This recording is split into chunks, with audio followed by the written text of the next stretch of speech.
Hello you guys, what is up? Welcome back to my channel. I'm trying something new this month that I'm nervous about, but I'm also excited about, and I just like, I don't know, I had a light bulb moment and I was like, wait, I've never really seen someone do this. I've obviously seen reading vlogs, but because I'm not doing a monthly wrap up this month with moving, I thought, why not film like a month-long reading vlog? And I'm gonna try and make it long, obviously, but not too long. And basically just pick up the camera anytime I'm like reading a book or talking about a book and how I feel about it and reviewing it. And I thought that would just be such a fun way to document my reading for the month. So that's what we're gonna do. I'm really excited about it and also nervous because I've never really done a true reading vlog. I'm so excited. I just finished work and sorry if I sound super nasally. The weather has just been, my allergies, my poor allergies just keep coming and leaving because we go from like the 60s to the 90s. We're really going through another heat wave right now in October. So my body just like doesn't know and my allergies just like keep coming and going and coming and going. I've already packed away half the medicine cabinet. I have no idea where my non-drowsy allergy meds are. So we're just trying to survive. But I just finished work and I'm going to try and read for a little bit, I think. The one thing I will say why I've never filmed a reading vlog before is because I read a lot at night, mainly because I'm a night owl. Matt goes to bed early, like 10. I honestly read from like 10 to 12 every night, and then I get up at like 7:30, so I still get 7 hours of sleep. But I always just felt like all these reading vlogs where like people are full-time readers can like talk to you throughout the day while they're reading, and I can't do that. I can only really update you guys like in the morning or on the weekends, so that's why I've always strayed away from it. But then I realized there's like a lot of us that read and have corporate jobs, so maybe some of you guys can relate to like reading a lot at night and then I can update you guys in the morning. We'll see. But that's kind of like my biggest hesitation with filming this, is that I can't just be like in the middle of the day like reading and then just stop and give you guys a book update. Matt has plans tonight, so I'm really hoping to, Matt has a lot of plans this week and I'm living for it because it means I get to read a lot. But I'm in the middle of 2 books right now, and then I also really need to start the nesting because my hold on it through Libby is up in like 7 days. But first we've got Mexican Gothic, of course. These are both on my TBR, by the way. And I'm about 29 pages into this. It's good so far. It's a little bit slow to start, I'm not gonna lie. So I'm hoping it gets good. I've heard nothing but great things about this. I'm so happy I finally started this. I found the first 2 chapters a little bit slow, but it's picking up really quick now. The Drowning Woman by Robin Harding. I have heard nothing but good reviews about this. Like, I've not heard a single negative thing about this book. I have a feeling I'm going to finish this first because it's one of the books that I have a physical copy of and I have on my Kindle, which means I can kind of get through it a bit quicker. And I only ever do that if I get a sale on my Kindle. So Kindle obviously does like daily deals. And if I buy like a physical book and then I can get it for like $1.99 or $2.99 on my Kindle, I usually do that because I like to power through books at night. Whereas something like this, where it's not on sale, I'm just going to kind of read the paperback when, you know, I feel like it. So I have a feeling I'm going to finish this in the next day or 2 because I am so intrigued by what is going to happen. And I have no idea right now what the twists are going to be. Like, no idea at all. So yeah, if you guys don't know, this is about a girl named Lee and she's living on the streets. She had like a nice restaurant, but during the pandemic she had to shut it down. She like lost everything and now she lives on the streets in her Corolla. And then she meets a like woman who tries to kill herself in the ocean and realizes she's like a rich like lady, and basically she's in like a master, like a dominant submissive relationship where she, like her husband is like her master and she's like trapped at home. And basically it just says Hazel, who is the rich lady. Hazel makes a shocking request. She wants Lee to help her disappear. It'll be easy, Hazel assures her, but Lee soon learns that nothing is as it seemed and that Hazel may not be the friend Lee thought she was. So right now we're kind of at this part where Hazel and Lee are becoming friends, and we haven't really learned a lot about Hazel yet. So really intrigued by this. And anyways, those are my 2 current reads. I was gonna sit down and read now, but I think I'm actually going to go for a walk. I don't think I'm gonna go to the gym today just because I'm not feeling great. So I'm gonna go for a walk since it's nice and sunny out. But welcome to a giant, epic, cozy reading vlog. I'm kind of excited about it.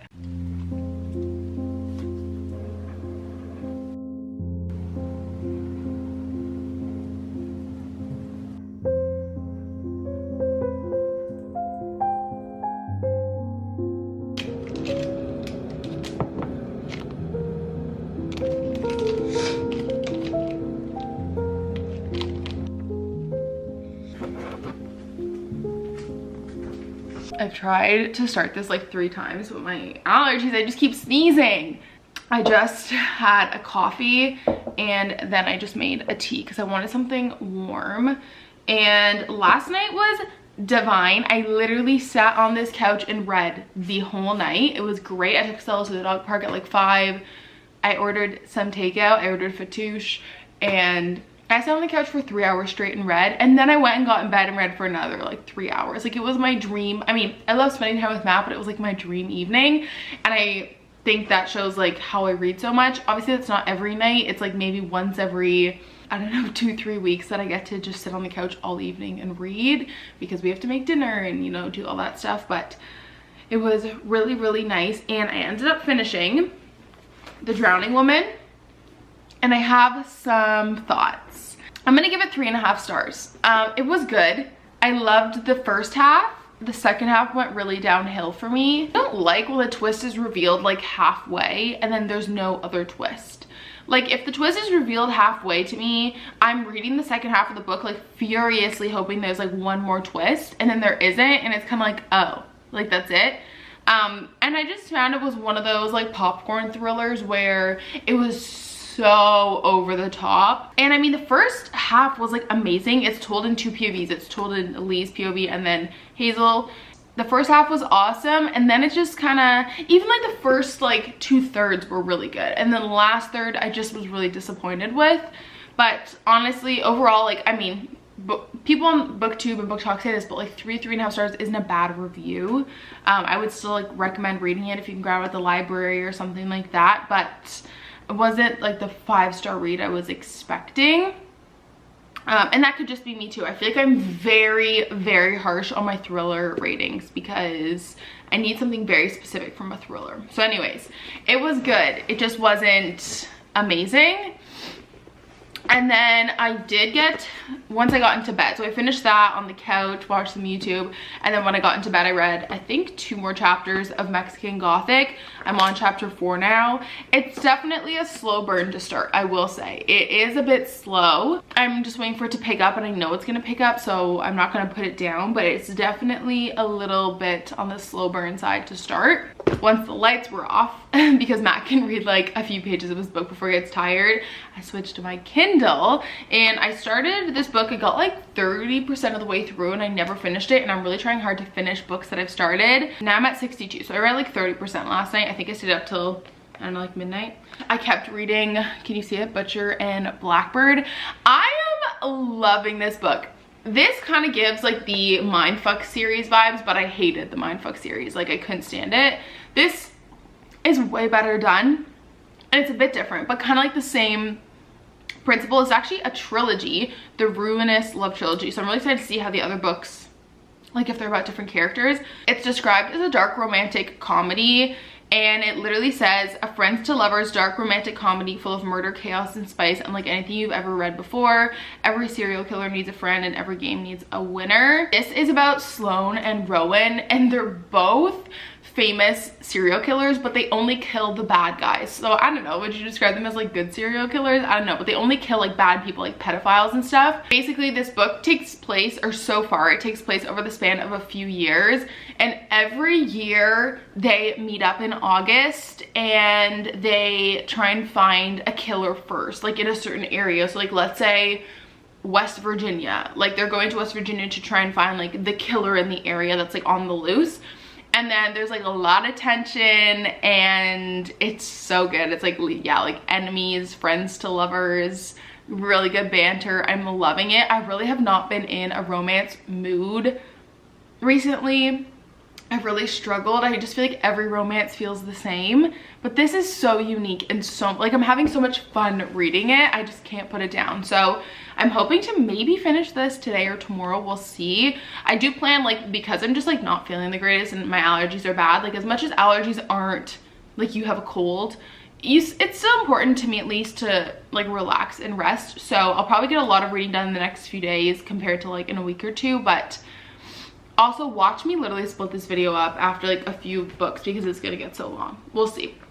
But yeah, I'm really loving this. It's so fun so far. So wanted to give you guys a quick little morning review. Like I said, let me know if you guys are like okay with this, because the issue is I read a lot at night, so I can't really update you guys. So those are the reading updates for the day. This is done. We're continuing these two, and I really want to start The Last House on Needless Street. That is also hopefully gonna happen this week. I'm clearly in my thriller horror element right now. That's the update. I'm gonna start work for the day now. I think I'm gonna work from the couch, and I will chat with you guys next time I read, which will probably be tonight or honestly tomorrow morning.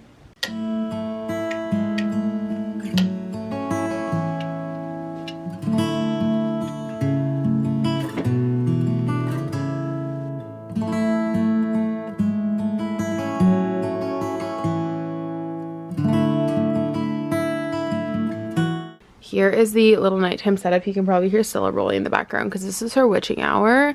But Matt's playing video games just because I was like, you know what, I just don't really feel like that great. I'm probably going to go to bed early anyways, so go do your thing.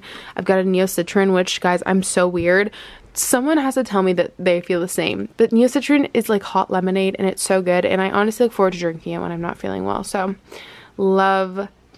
honestly, I'm really excited to drink that.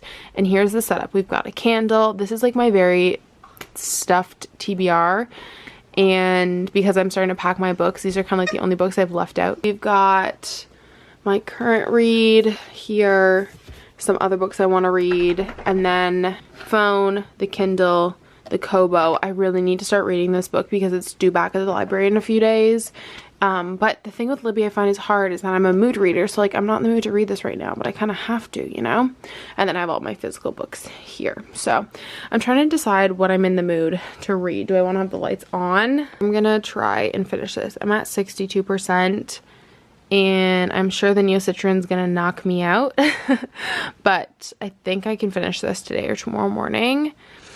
And yeah, here are like some of the other books that I've gotten recently. I pretty much only get books if they're like a Kindle daily deal, except if it's a new book and I've pre-ordered it. Like I did pre-order Midnight is the Darkest Hour. Everything else has been a deal, which is amazing. Like these are all well-known books that I got for like $2-3, which is kind of crazy. You just have to be able to have patience, honestly. Anyways, yeah, let's keep going with this.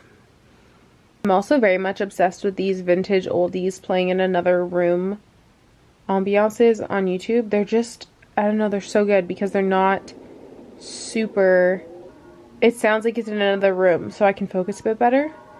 I don't know, they're kind of a vibe, honestly. And because I have YouTube Premium, I can just like have it playing in the background, just so nice.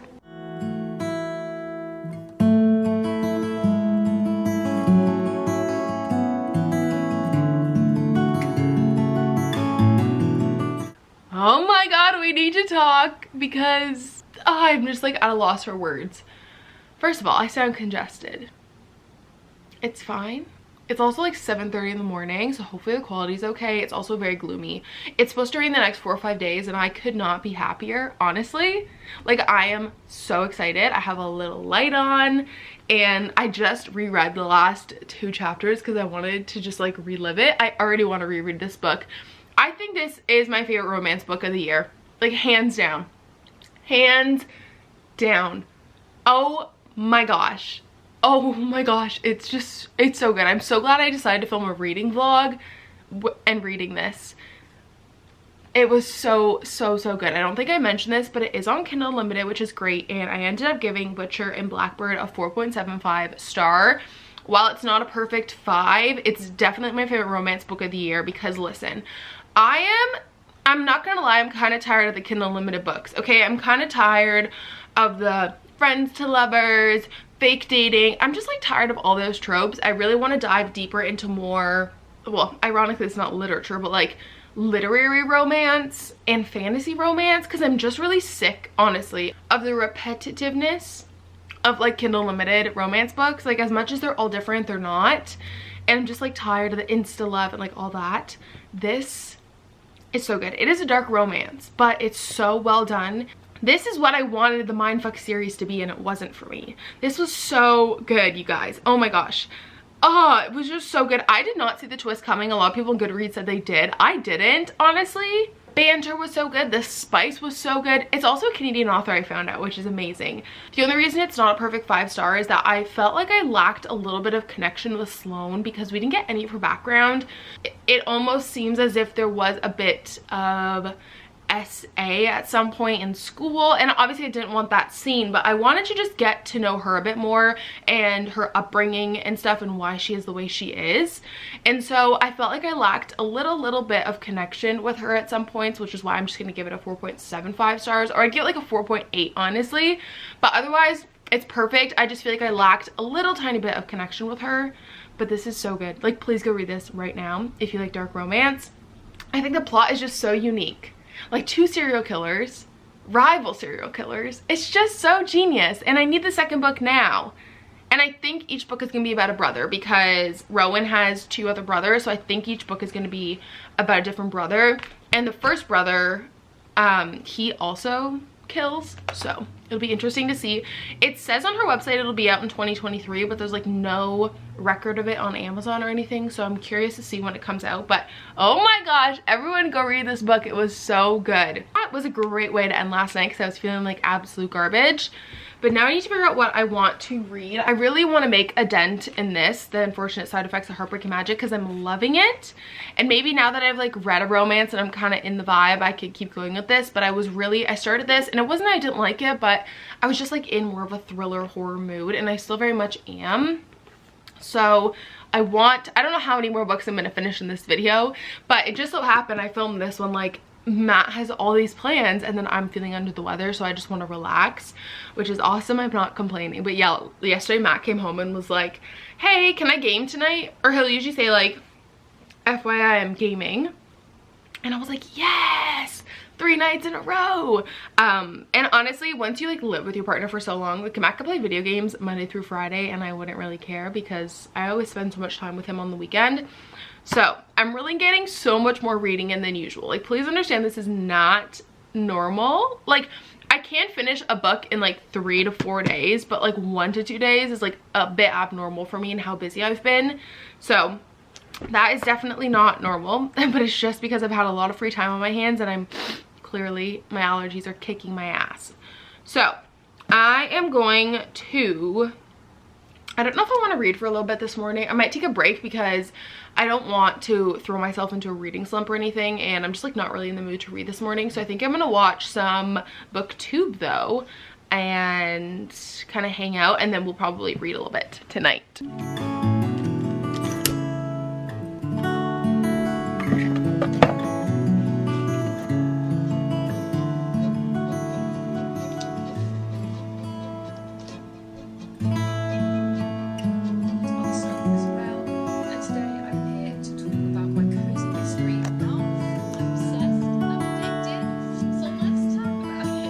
Hi guys, hello. It is a while later. I haven't talked to you since 7:30 this morning because I haven't read since 7:30 this morning. It's now 6 o'clock and I've been filming, I was gonna say a main channel video all day. I'm so used to listening to Haley Fam. I've been filming a vlog all day. Like, I'm just vlogging the next few days. So I've been doing that, but I went and got my nails done today. I ended up getting this like really nice maroon color, and I got my fake nails off because when I was in Toronto, I bit off. My nails were so long and I bit them all off because I was super anxious, so I had to get tips for a bit to let them grow back, and now they've grown back. And one of my favorite things to do at the nail salon is to read, because my nail salon has little like phone stands, so it's perfect for my Kindle, and my nail tech just doesn't like to talk, like, which is totally fine with me. So I put like one AirPod in and I'll put in like white noise or something so that I can focus on the book. But I'm pretty good that I can like read with like a lot of background noise. It doesn't really bother me. Like, I can tune it out. I know some people probably can't read at the nail salon, but I ended up starting Midnight is the Darkest Hour, which is Ashley Winstead's new book. It's actually my first book of hers. I do own In My Dreams I Hold a Knife, and then also her other one, but I feel like I have never really read them. I'm gonna bring you guys down a bit. So I'm really loving this. I'm really enjoying her writing. I'm just gonna pull up the synopsis so I can read it to you guys. It's one of those books that, like, when I try and explain it, it's not gonna make any sense, or like I won't be able to put it together.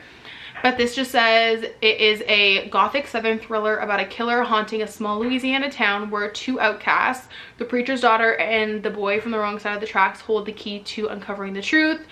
It says for fans of Verity and A Flicker in the Dark. I've been really enjoying reading this and hearing about where it takes place. I feel like Ashley Winstead does a really good job of describing the setting. This takes place in Bottom Springs, Louisiana, which is like, basically this book takes place in present time, I believe, but the town is like really rooted back to like the 50s and 60s, where like the women all stay at home, and you know, the whole town, there's like no one who, you know, gets married or has a baby out of wedlock. Everyone courts. Even the library, like Ruth is a librarian, and she, like growing up, there was never any books to read like Twilight or Percy Jackson or anything. Like she had to like smuggle them because they weren't allowed in the library because they didn't teach like the word of the Lord.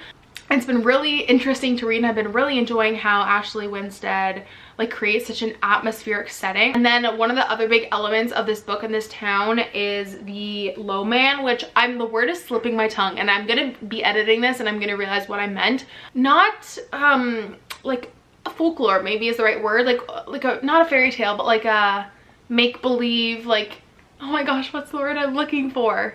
Like folklore, like this man, this like made up make-believe creature, ghost story, I guess you could say. But he's basically this like vampiric figure, and he's called the Low Man. He like lives at the bottom of this like swamp that they, I don't know, like a creepy swamp that like no one ever goes to and people die at. And he basically apparently kills on like moonless nights.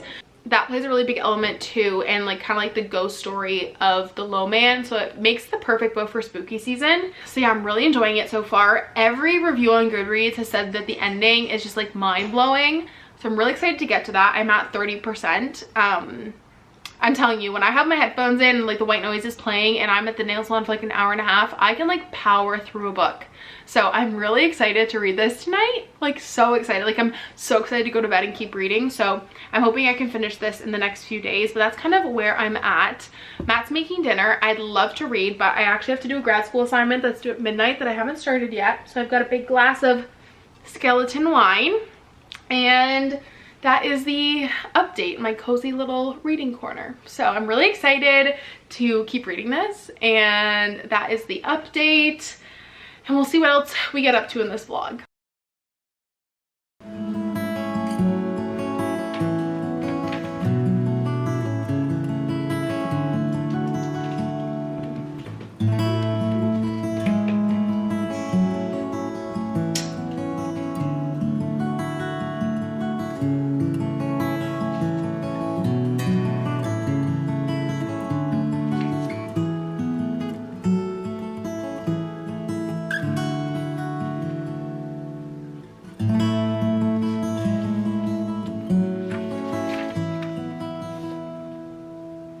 Hi guys, long time no talk. Happy Monday.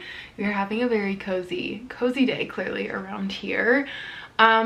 We haven't talked in a few days since Friday night because I haven't really had too many reading updates for you guys. I have officially made it to the 100-page mark in Mexican Gothic.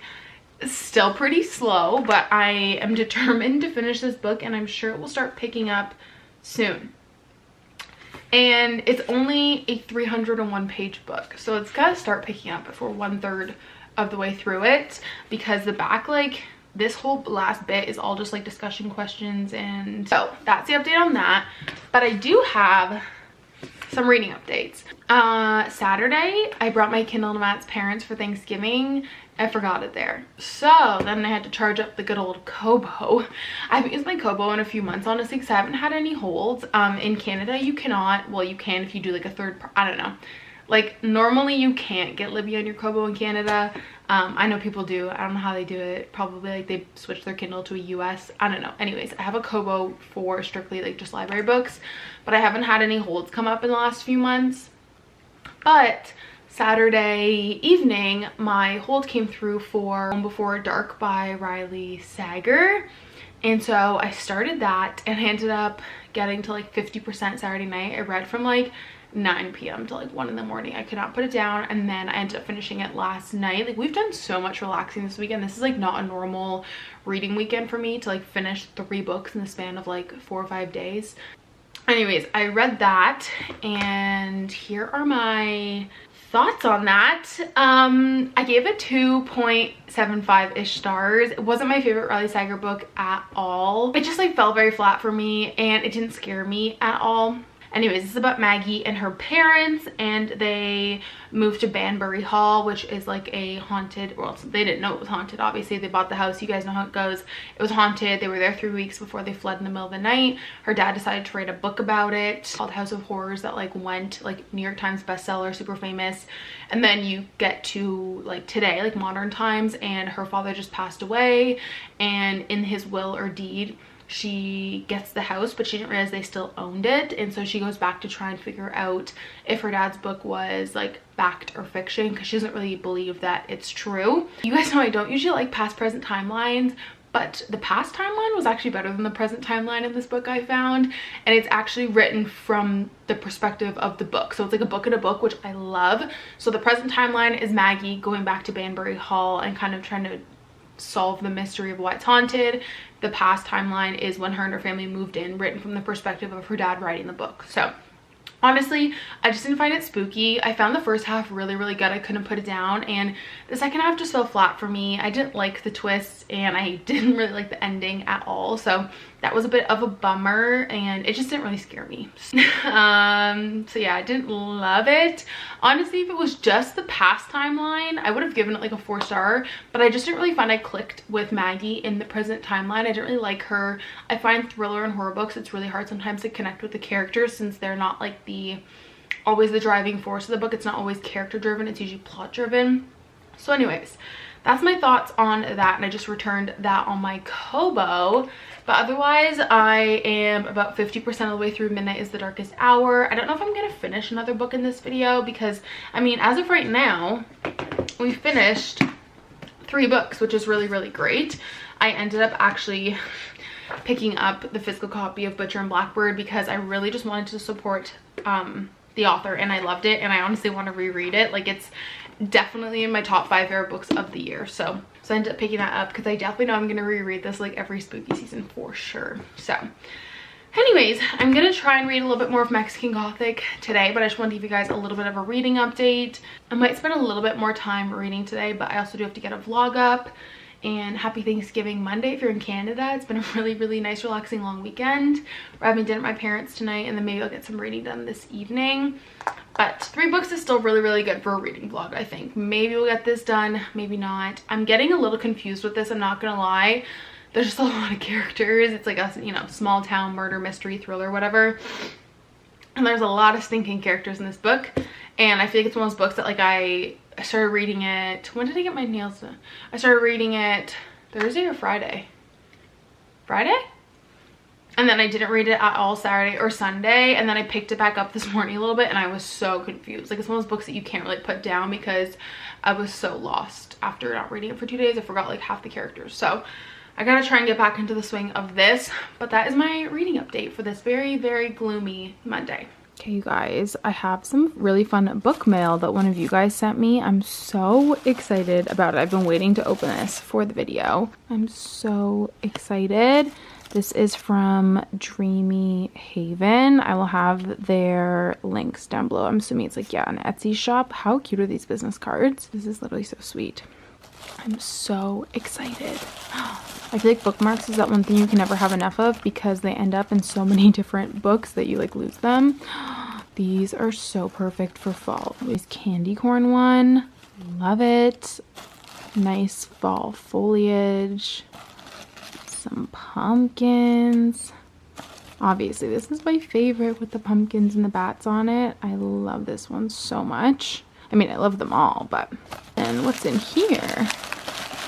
And then... are bookmarks, but they're like the more permanent ones that are made of metal. I love these so much. Wow. Oh, this one's so cute. It says spells on it. I love that. That's gonna be perfect for like a witchy romance book. And then... oh my gosh, look how cute this one is with a pumpkin on it.